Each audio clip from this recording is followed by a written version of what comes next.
sir. Kayo po si Sir Leo Bernardina, right?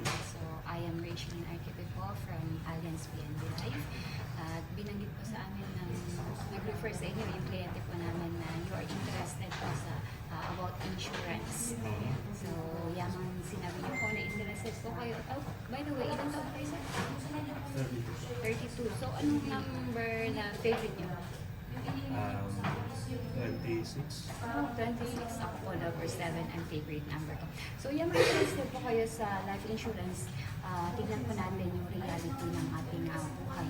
Alam po natin na ang buhay ay parang isang gulong, right? So, ang buhay natin ay parang isang gulong. Sabi mo kanina, ang favorite number mo is 26 at ako 7, pero dahil may represent po ako sa inyo na isang number na yun po yung common denominator ng bawat tao sa lahat sa mundo ito. Yun po ay ang 28,000. Ang 28,000 po na to ay ito po yung average life ng isang tao. So 28,000 days po ang average life ng isang tao sa mundo. Kung i-divide po natin ito into 365 pesos, isang taon meron po 365 days, right? So 28,000 divided by 365, ito po yung average na meron po siyang 76 to 80, sabihin na natin, 76, 80 years ang average ng isang tao. So, ang buhay po natin ay parang isang gulong. Minsan, tayo po ay nasa ibaba, minsan tayo po ay nasa itaas. No? Ito pong bilog na ito, hatiin po natin siya into 4. So, meron po tayong 4 quadrant. Dito po, 1 to 20, 0 to 20 years. Sa tingin niyo, sir, anong ginagawa mo nung nasa, nasa mga ganitong age ka pa lang? Nag-aaral ko pa ako. Yeah, nag-aaral ka. Ano pa po? Mamasyalan, bubulak-bulak. Naliligaw. Oh, yan po yung mga, kumbaga, carefree. Di ba? Wala stress-free sa taon na to. So, dito lang po sa kabila, 21 to 40 years. Tingin mo, sir, ano po yung mga ginagawa mo dito sa buhay na to, sa mga edad na to? Ay, tatrabaho na po ako niya. Nagpo-work na po. Ano ba, sir? Siguro ako asawa na rin. Oh, may family na, married ka na. Mayroon ka na rin mga anak o may anak ka na or may mga anak ka na. So, ito po yung tinatawag natin first. Ito po yung first. Kumbaga, ito yung lahat una. Dito sa taong to, lahat una. Unang trabaho o nakapagpangasawa ka ng unang asawa. Nakapagpangasawa ka and maybe first house o nakabili ka na din dito ng first car. Diba? So, dito sa 41 to 60, tingin mo, sir, ano yung mga ginagawa mo dito? Ganoon pa rin po. Natrabaho pa rin. So, malakas Still pa naman. working. Yes, still working. Maybe second car, nakabili ka na rin ng second car, no? Nakapag-invest na rin. May mga investment. So, maybe mayroon ka na rin second house dito, Yes no? po. Yes po. So, ito po yung tinatawag natin yung second sa buhay. Yung mga second, kung dito po is first, dito po yung mga second na, kung talagang nakapag-prepare na tayo, no? Ito yung second, mga second car, second house, mga nakapag-build ka na ng mga businesses. So, dito naman po sa part na to, 61 to 80. Ikaw, sir, ano yung tingin mo ginagawa mo dito? Ano yung gusto mong gawin dito sa mga Ay, gusto ko nag-enjoy na lang. Enjoy. Yes. Kailangan nag-enjoy ka para relax na lang. Ano, sir? So, tingnan po natin. Sabi po nila, may dalawang klase ng retirement. It's either ikaw ay pinagpapasapasahan or ikaw ay pinag-aagaw-agawan. No? Pinagpapasapasahan ka kung ikaw ay, ano, sir? Pag ikaw ay walang pera. Yes, kapag ikaw ay walang pera, in reality, ganun po yung mga nangyayari. Ano? Tapos, pinag-aagawan ka naman kung ikaw ay may mga... May regalo sa kanila. Yes, kumbaga, in short, may pension kang natatanggap. Talagang pinag-aagawan ka ng mga anak mo, ng pamilya mo. So, in short,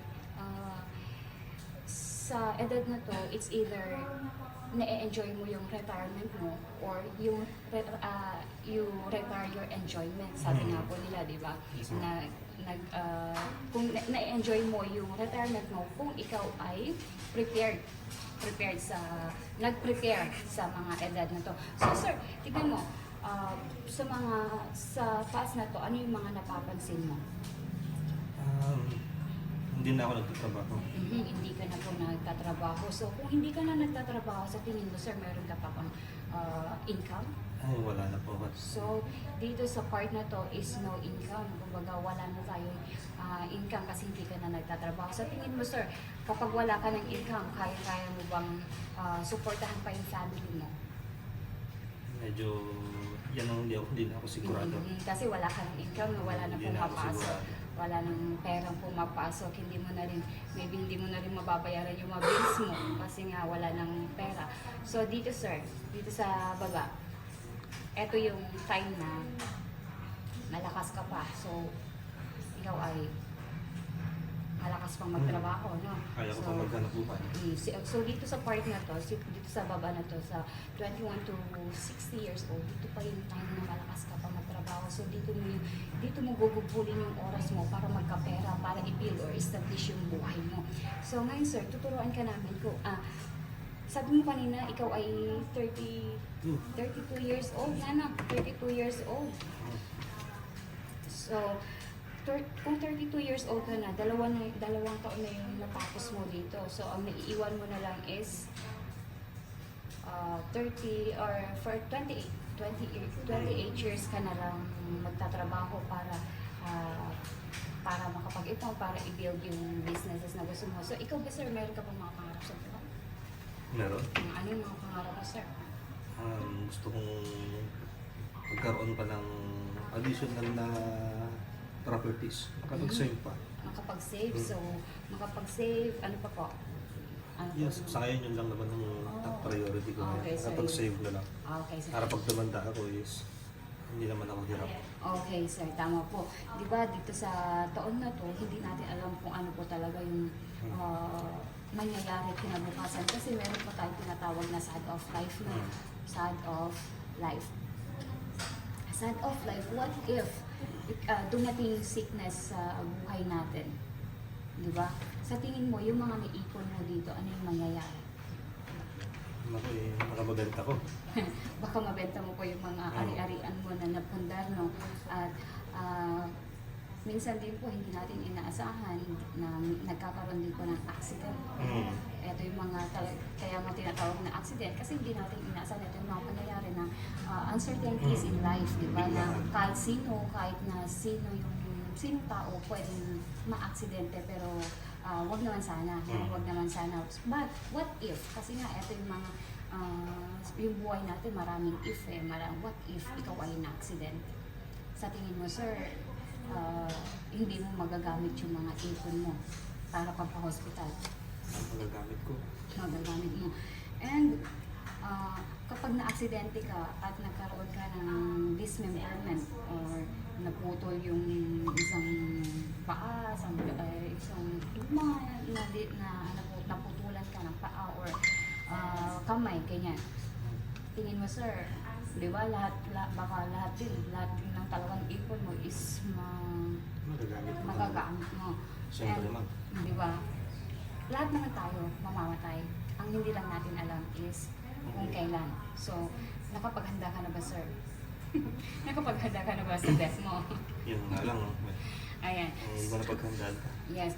Pero, eto nga, maraming ang sad of life sa ating buhay. So, kapag hindi ko tayo nakapaghanda, maaari na yung mga naipundar mo dito, yung mga naipon mo, na-save mo, is mawawala. No? So, ngayon, sir, bilang isang financial advisor, tuturuan ko kita kung paano i-manage yung mga yung financial mo. So, meron pa tayo dito na tinatawag na financial analysis.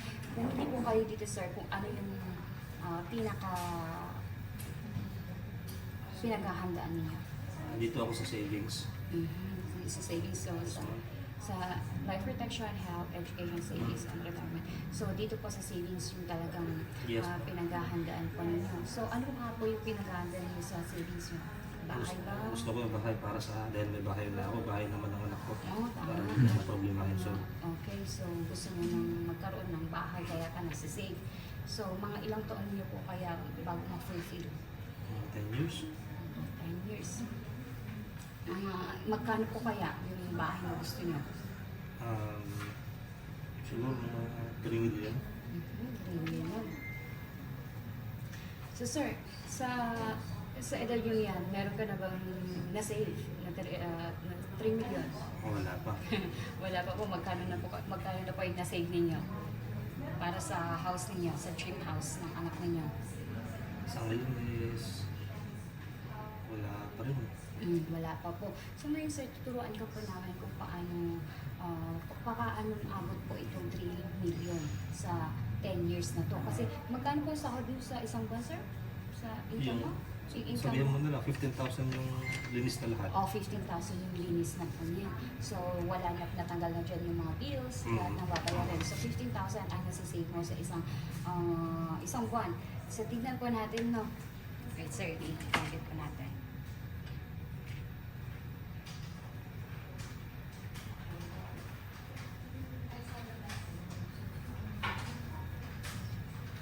So, ito po yung ating formula. So, 3 million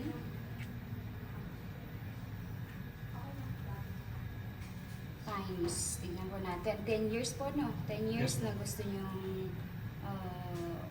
maabot to. 3 million. So, ito po yung times 1.3. 1.3505. So, ang kailangan nyo pa po ay bali 4 million. Kasi, meron pa tayong tinatawag na inflation. Yung inflation po, yung pagtaas po ng presyo. Siyempre, ngayon, 3 million ang kailangan mo. Pero pagdating ng 10 years na yan, 4 million na po yung magiging kailangan mo kasi sa pagtaas na po ng mga materyales, mga bilihin. So, ito na po yung magiging